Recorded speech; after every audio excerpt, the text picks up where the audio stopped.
सुना होगी जी, फैज खान भी आ रहा है तो जी मिट्टी लेके आ रहा है। अरे घंटे का मिट्टी लेके आ रहा है, जाओ जहां डालना है अपना डालो। अगर इतना ही भाईचारा दिखाना था, काशी दो मथुरा दो हमें, लेकिन काशी और मथुरा पे तो अभी भी कब्जा जमा के बैठे हो ना आप। आज ये मोदी जी को कहता है कि हाँ राम मंदिर में जाएंगे तो ये धर्मनिरपेक्षता की बात होगी। 1971 में ये सोनिया गांधी गई थी यहाँ पे सब निजामुद्दीन दरगाह का उद्घाटन करने, तो अब तुम लोग को नहीं सोचा। आज तुम लोग को सूझ रहा है कि हाँ भगवान राम का वो मंदिर स्थापना में अगर मोदी जी जा रहे हैं, मोदी जी का तो शुरू से एजेंडा रहा है। इन लोग का बयानबाजी है कि पहले रटते रहे कि कोर्ट से फैसला जो आएगा सर्वमान्य है। अब जब कोर्ट से फैसला आ गया फिर भी इन लोग को हजम नहीं है, तो इन लोग को चित भी चाहिए, पट भी चाहिए। हमारा ये 400 साल से मस्जिद था। अबे 400 साल से पहले वहां तुम्हारे बाप का घर था, पहले वो भी तो देख। और कुछ दिन पहले कांग्रेस के ट्विटर हैंडल से एक राजीव गांधी का फोटो पोस्ट होता है और कहता है 89 में हमारे राजीव गांधी वहां थे। अरे तुम्हारे राजीव गांधी वहां थे तो तब तुम मर गए थे, जब तुम्हारी जो माता है एंटोनिया माइनो है वो बोलती है कि नहीं राम तो काल्पनिक थे, तब तुम लोग मर गए थे, तब लोग तुम मुंह में दही जमा के बैठे थे। ये सारे जितने कांग्रेसी हो जो कांग्रेस के मानने वाले हैं, अगर वो कहते हैं भगवान श्री राम उनके हैं तो थू है उन लोगों पे। नमस्कार दोस्तों, स्वागत है आपका यूथ मीडिया टीवी पर, जिसका इंतजार हर हिंदुस्तानी को था। आखिर वो घड़ी नजदीक आ गई है। कल राम जन्मभूमि पूजन होने जा रहा है और जिसमें मोदी जी भी आएंगे। बात करेंगे इसी बारे में धीरज पांडे जी से कि वो क्या सोचते। सर, कल भूमि पूजन होने जा रहा है, उसमें मोदी जी का भव्य स्वागत होगा और वो घड़ी नजदीक आ चुकी है जिसको हर हिंदुस्तानी को इंतजार था, तो कैसे देखते हैं? बिल्कुल, यहाँ पे जो हिंदुस्तान में 130 करोड़ जनता है, सबको बेसब्री से इंतजार था। और इस इंतजार के का रास्ता देखते देखते बहुत सारे जो हमारे पूर्वज थे वो चले गए। काश वो भी रहते और इस खुशी का आनंद वो ले पाते। तो हम लोग वो खुश नसीब है जो इस खुशी का आनंद ले पाएंगे।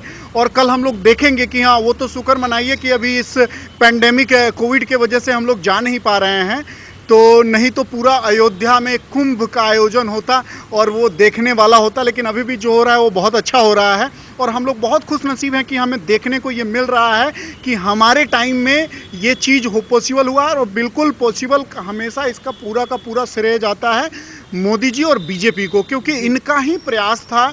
और सबसे बड़ी बात है कि इसमें कोठारी बंधु का भी उतना ही हाथ है जितना इन लोगों का है। तो कोठारी बंधु को भी हम नहीं भूल सकते हैं।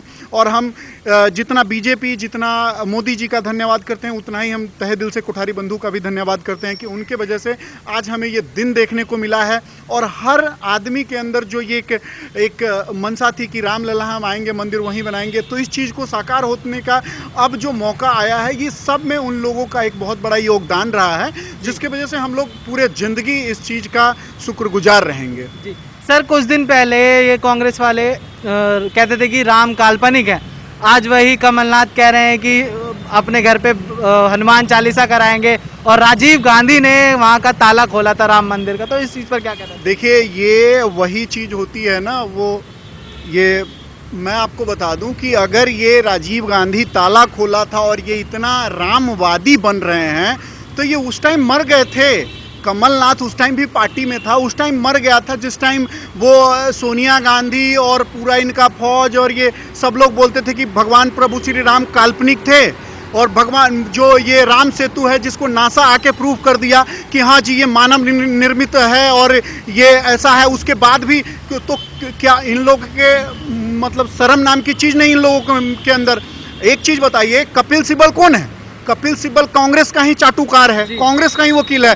तो कांग्रेस के तरफ से ही इतने दिन तक केस लड़वाती है कांग्रेस, और ऊपर से कहती है कि हाँ राजीव गांधी जाके ताला खुलवाया। और कुछ दिन पहले कांग्रेस के ट्विटर हैंडल से एक राजीव गांधी का फोटो पोस्ट होता है और कहता है 89 में हमारे राजीव गांधी वहाँ थे। अरे तुम्हारे राजीव गांधी वहाँ थे तो तब तुम मर गए थे, जब तुम्हारी जो माता है एंटोनिया माइनो है वो बोलती है कि नहीं राम तो काल्पनिक थे, तब तुम लोग मर गए थे, तब लोग तुम मुंह में दही जमा के बैठे थे।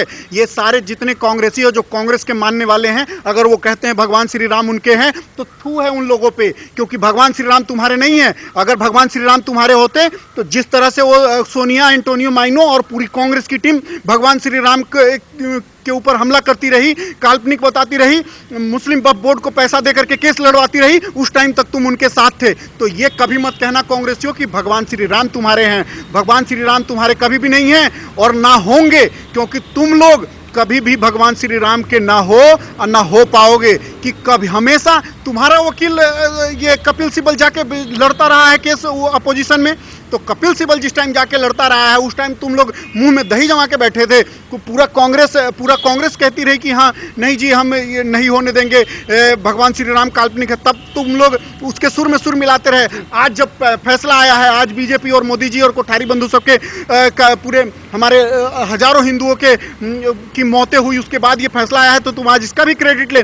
मैं कह रहा हूँ क्रेडिट लेने में ये इतने तेज हैं कि ये कुछ भी गलत से गलत चीज बोल सकते हैं। जी सर, दिग्विजय सिंह का कहना है कि राम मंदिर भूमि पूजन के लिए सही समय नहीं, शुभ मुहूर्त नहीं है, इस चीज पर क्या कहना चाहिए? दिग्विजय का बुढ़ापे में शादी करने का उम्र है?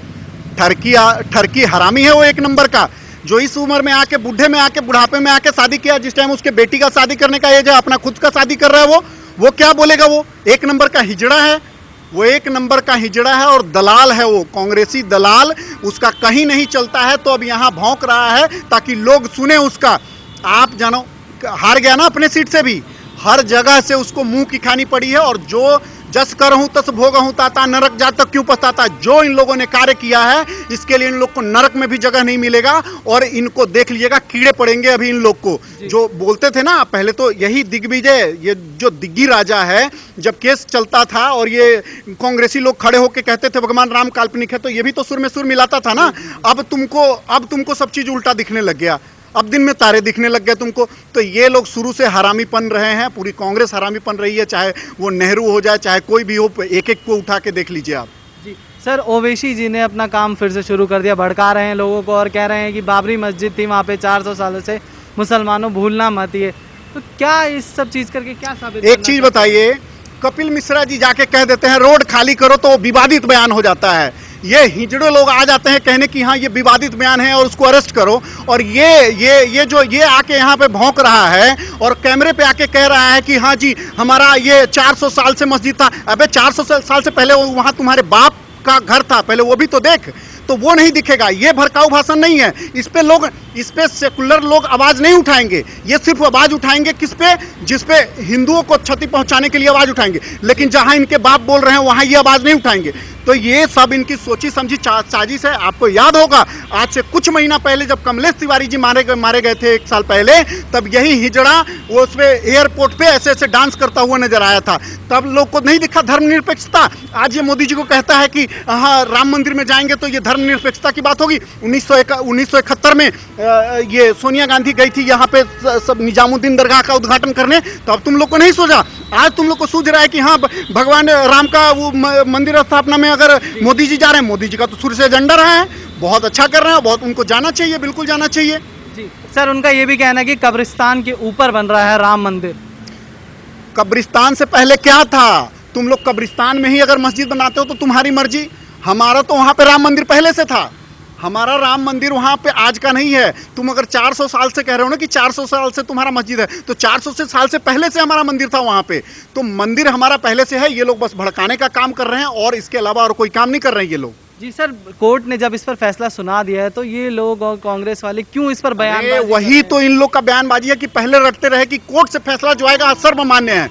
अब जब कोर्ट से फैसला आ गया फिर भी इन लोग को हजम नहीं है, तो इन लोग को चित्त भी चाहिए, पट भी चाहिए। मतलब हर हिसाब से। एक चीज बताइए ना, आप आज ये कह रहे हो कि हाँ मोदी जी ने दिला दिया या कुछ भी दिला दिया, क्या ऐसे लिया गया है? या कोर्ट के बेंच के फैसला आने पे लिया गया है ना। वहां पे भी 5 जो जज थे उसमें 2 मुस्लिम जज थे, उनका भी सम्मान किया गया। जो वो फैसला दिए वो सर्वमान्य हुआ ना। ऐसा तो नहीं है कि हाँ जबरदस्ती वहां कर दिया गया, जबरदस्ती जाके मंदिर बना लिया गया, ऐसा तो नहीं है ना। सर्वमान्य अदालत से फैसला आया है और इस अदालत से फैसला लेने के लिए ऑलरेडी 500 साल से चल रहा है, 70 साल से तो कोर्ट में लंबित था। तो अब आप लोग नहीं बोले कि हाँ भाईचारा है जी, चलो हम दे देते हैं आपको ऐसे ही। लेकिन अब आपने सुना होगा जी फैज खान भी आ रहा है तो जी मिट्टी लेके आ रहा है। अरे घंटे का मिट्टी लेके आ रहा है, जाओ जहां डालना है अपना डालो। अगर इतना ही भाईचारा दिखाना था काशी दो मथुरा दो हमें, लेकिन काशी और मथुरा पे तो अभी भी कब्जा जमा के बैठे हो ना आप। कहाँ से भाईचारा हो गया? सर, ओवैसी जी को भी आमंत्रित किया गया है भूमि पूजन के लिए, तो क्या लगता है आपको उनको आना चाहिए वहाँ पर अपना सेकुलरिज्म का वो लेके? नहीं, ये गलत किया गया है। मैं तो कहता हूँ यहाँ पे ये लोग गलत कर रहे हैं। क्यों देंगे भाई, क्यों देंगे? वो जो आदमी अभी भी दंगा भड़काने का काम कर रहा है, जो आदमी अभी भी ये स्टेटमेंट दे रहा है मीडिया में कि 400 साल पुराना मस्जिद है, हम देख लेंगे, हम छोड़ेंगे नहीं, तो बताइए इन सब चीज़ों को भी आप देखते हुए भी ये असली सेकुलरिज्म है। बीजेपी में भी कहीं ना कहीं सेकुलरिज्म छुपा हुआ है। इसको न्योता देने का क्या मतलब है? अपना वोट बैंक चमकाने का मतलब है? तो ये भी गलत है, मेरे हिसाब से तो गलत है। बाकी अब जिसके हिसाब से जो है सरकार जानेगी, हम लोग तो बस एक अपना ओपिनियन दे सकते हैं बस। जी धन्यवाद सर।